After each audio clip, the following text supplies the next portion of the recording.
Islam Anak Usia Dini kelas 3D.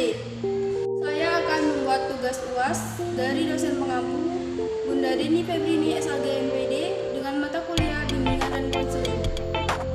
Judul yang akan saya bahas yaitu tentang intervensi pendekatan postmodern. Layanan bimbingan klasikal. Bimbingan klasikal dapat diartikan sebagai suatu layanan bimbingan yang diberikan secara klasikal dalam arti jumlah siswa sejumlah satuan kelas atau sebagai suatu layanan bimbingan yang diberikan oleh guru bimbingan dan konseling atau konselor pada sejumlah suatu kelas siswa konseling di kelas. Program bimbingan klasikal tersusun dalam kurikulum bimbingan Credits. Kurikulum merupakan salah satu layanan bimbingan dan konseling menggunakan strategi bimbingan klasikal yang lebih efisien dan efektif. Jenderal Peningkatan Mutu Pendidikan dan Tenaga Pendidikan Departemen Pendidikan Nasional 2007 mengumumkan pendapat layanan bimbingan klasikal adalah salah satu pelayanan dasar bimbingan yang dirancang menuntut konselor untuk melakukan kontak langsung dengan para peserta didik di kelas secara terjadwal. Konselor memberikan pelayanan bimbingan ini kepada peserta didik. Kegiatan bimbingan kelas ini bisa berupa diskusi kelas ataupun curhat pendapat. Bimbingan klasikal dapat diartikan sebagai layanan yang diberikan kepada semua siswa. Hal ini menunjukkan bahwa dalam proses bimbingan program sudah disusun secara baik dan siap untuk diberikan kepada siswa secara terjadwal. Ini berisikan informasi yang diberikan oleh seorang pembimbing kepada siswa secara kontak langsung, terutama pemahaman siswa terhadap bahaya perilaku seks bebas. Pada bimbingan klasikal ini menggunakan berbagai macam alat bantu seperti media cetak, media pajang, rekaman radio, tape, dan lain-lainnya.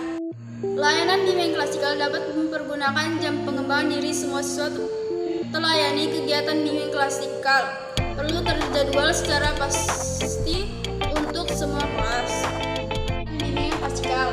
Media layanan bimbingan klasikal. Media pembelajaran dalam bimbingan klasikal menurut Berwati dikelompokkan menjadi 3, yaitu 1. Media cetak adalah sejumlah media yang disiapkan dalam kertas yang dapat berfungsi untuk keperluan pembelajaran dan menyampaikan informasi.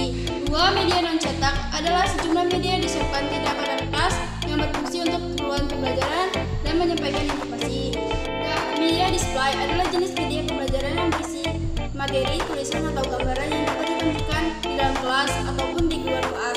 Dikelompokkan kecil atau besar, perorangan, tempat menggunakan alat proyeksi. Tujuan layanan bimbingan klasikal. Tujuan yang dicapai bimbingan dan konseling adalah tercapainya perkembangan yang optimal, menyesuaikan diri yang baik, penyelesaian masalah yang dihadapi, kemandirian, kesejahteraan dan kebahagiaan serta kebermaknaan dalam kehidupannya. Kaitan dengan dominan layanan bimbingan dan konseling adalah meliputi pendidik atau belajar pribadi, sosial dan karir. Layanan bimbingan klasikal sangat dibutuhkan siswa-siswa yang tidak mempunyai masalah maupun mempunyai masalah dapat terbantu sehingga mereka dapat belajar dengan baik. Menurut Gaudim, tujuan bimbingan di sekolah adalah membantu siswa 1. Mengatasi kesulitan dalam belajar sehingga memperoleh prestasi belajar yang tinggi. 2. Mengatasi terjadinya kebiasaan-kebiasaan yang tidak baik yang dilakukan pada saat proses belajar mengajar berlangsung dan dalam hubungan sosial.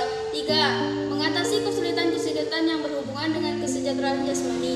4. Mengatasi kesulitan-kesulitan yang berkaitan dengan kelanjutan studi. 5. Mengatasi kesulitan-kesulitan yang berhubungan dengan perencanaan dan pemilihan jenis pekerjaan setelah mereka lulus. Fungsi bimbingan klasikal. Layanan bimbingan klasikal mempunyai berbagai fungsi antara lain sebagai berikut. 1. Dapat terjadi interaksi sehingga saling mengenal antara guru bimbingan dan konseling atau konselor dengan peserta didik atau konseling.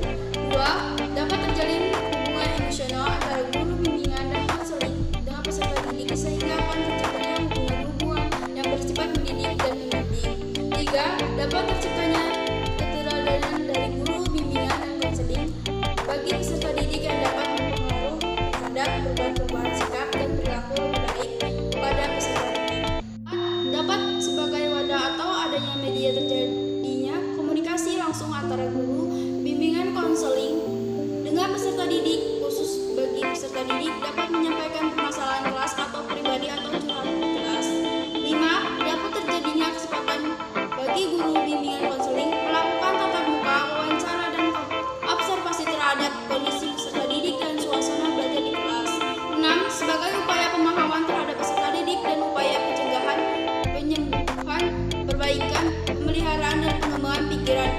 perasaan dan kehendak serta perilaku peserta didik.